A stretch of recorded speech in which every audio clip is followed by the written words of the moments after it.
بسم اللہ الرحمن الرحیم۔ شروع اللہ کا نام لے کر جو بڑا مہربان نہایت رحم والا ہے۔ وہ جو نہایت مہربان ہے اسی نے قرآن کی تعلیم فرمائی، اسی نے انسان کو پیدا کیا، اسی نے اس کو بولنا سکھایا۔ سورج اور چاند ایک حساب مقرر سے چل رہے ہیں اور بوٹیاں اور درخت سجدہ کر رہے ہیں، اور اسی نے آسمان کو بلند کیا اور میزان عدل قائم کر دی کہ اس میزان میں حد سے تجاوز نہ کرو، اور انصاف کے ساتھ ٹھیک تولو اور تول کم مت کرو۔ اور اسی نے خلقت کے لیے زمین بچھائی، اس میں میوے اور کھجور کے درخت ہیں جن کے خوشوں پر غلاف ہوتے ہیں، اور اناج جس کے ساتھ بھس ہوتا ہے، اور خوشبودار پھول۔ تو اے گروہ جن و انس، تم اپنے پروردگار کی کون کون سی نعمت کو جھٹلاؤ گے؟ اسی نے انسان کو ٹھیکرے کی طرح کھنکھناتی مٹی سے بنایا اور جنات کو آگ کے شعلے سے پیدا کیا۔ تو تم اپنے پروردگار کی کون کون سی نعمت کو جھٹلاؤ گے؟ وہی دونوں مشرقوں اور دونوں مغربوں کا مالک ہے، تو تم اپنے پروردگار کی کون کون سی نعمت کو جھٹلاؤ گے؟ اسی نے دو دریا رواں کیے جو آپس میں ملتے ہیں، مگر دونوں میں ایک آڑ ہے کہ اس سے تجاوز نہیں کر سکتے۔ تو تم اپنے پروردگار کی کون کون سی نعمت کو جھٹلاؤ گے؟ ان دونوں دریاؤں سے موتی اور مونگے نکلتے ہیں، تو تم اپنے پروردگار کی کون کون سی نعمت کو جھٹلاؤ گے؟ اور جہاز بھی اسی کے ہیں جو سمندر میں پہاڑوں کی طرح اونچے کھڑے ہوتے ہیں، تو تم اپنے پروردگار کی کون کون سی نعمت کو جھٹلاؤ گے؟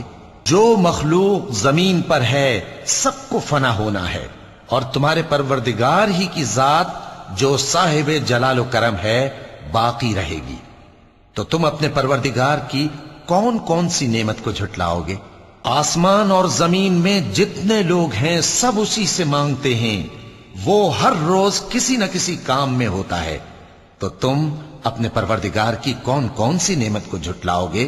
اے دونوں جماعتوں، ہم ان قریب تمہاری طرف متوجہ ہوتے ہیں، تو تم اپنے پروردگار کی کون کون سی نعمت کو جھٹلاؤ گے؟ اے گروہ جن و انس، اگر تمہیں قدرت ہو کہ آسمان اور زمین کے کناروں سے نکل جاؤ تو نکل جاؤ، اور زور کے سوا تو تم نکل سکنے ہی کہ نہیں، تو تم اپنے پروردگار کی کون کون سی نعمت کو جھٹلاؤ گے؟ تم پر آگ کے شعلے صاف اور دھواں ملے چھوڑ دیے جائیں گے، تو پھر تم ان کا مقابلہ نہ کر سکو گے۔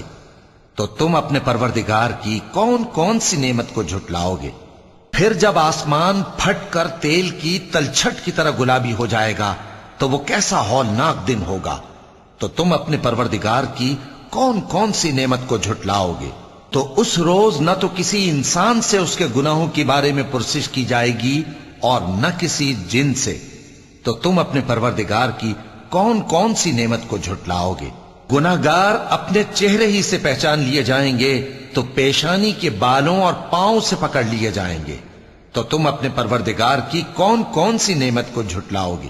یہی وہ جہنم ہے جسے گناہگار لوگ جھٹلاتے تھے، وہ دوزخ اور کھولتے ہوئے گرم پانی کے درمیان گھومتے پھریں گے۔ تو تم اپنے پروردگار کی کون کون سی نعمت کو جھٹلاؤ گے؟ اور جو شخص اپنے پروردگار کے سامنے کھڑے ہونے سے ڈرا، اس کے لیے دو باغ ہیں۔ تو تم اپنے پروردگار کی کون کون سی نعمت کو جھٹلاؤ گے؟ ان دونوں میں بہت سی شاخیں یعنی قسم قسم کے میووں کے درخت ہیں۔ تو تم اپنے پروردگار کی کون کون سی نعمت کو جھٹلاؤ گے؟ ان میں دو چشمے بہ رہے ہیں۔ تو تم اپنے پروردگار کی کون کون سی نعمت کو جھٹلاؤ گے؟ ان میں سب میوے دو دو قسم کے ہیں۔ تو تم اپنے پروردگار کی کون کون سی نعمت کو جھٹلاؤ گے؟ اہل جنت ایسے بچھونوں پر جن کے استر اطلس کے ہیں تکیہ لگائے ہوئے ہوں گے، اور دونوں باغوں کے میوے قریب جھک رہے ہیں۔ تو تم اپنے پروردگار کی کون کون سی نعمت کو جھٹلاؤ گے؟ ان میں نیچی نگاہ والی عورتیں ہیں جن کو اہل جنت سے پہلے نہ کسی انسان نے ہاتھ لگایا اور نہ کسی جن نے۔ تو تم اپنے پروردگار کی کون کون سی نعمت کو جھٹلاؤ گے؟ گویا وہ یاقوت اور مرجان ہیں۔ تو تم اپنے پروردگار کی کون کون سی نعمت کو جھٹلاؤ گے؟ نیکی کا بدلہ نیکی کے سوا کچھ نہیں ہے، تو تم اپنے پروردگار کی کون کون سی نعمت کو جھٹلاؤ گے؟ اور ان باغوں کے علاوہ 2 باغ اور ہیں، تو تم اپنے پروردگار کی کون کون سی نعمت کو جھٹلاؤ گے؟ دونوں خوب گہرے سبز، تو تم اپنے پروردگار کی کون کون سی نعمت کو جھٹلاؤ گے؟ ان میں 2 چشمے ابل رہے ہیں، تو تم اپنے پروردگار کی کون کون سی نعمت کو جھٹلاؤ گے؟ ان میں میوے اور کھجوریں اور انار ہیں، تو تم اپنے پروردگار کی کون کون سی نعمت کو جھٹلاؤ گے؟ ان میں نیک سیرت خوبصورت عورتیں ہیں، تو تم اپنے پروردگار کی کون کون سی نعمت کو جھٹلاؤ گے؟ وہ حوریں ہیں جو خیموں میں محفوظ ہیں، تو تم اپنے پروردگار کی کون کون سی نعمت کو جھٹلاؤ گے؟ ان کو اہل جنت سے پہلے نہ کسی انسان نے ہاتھ لگایا اور نہ کسی جن نے، تو تم اپنے پروردگار کی کون کون سی نعمت کو جھٹلاؤ گے؟ سبز قالینوں اور نفیس مسندوں پر تکیے لگائے بیٹھے ہوں گے، تو تم اپنے پروردگار کی کون کون سی نعمت کو جھٹلاؤ گے؟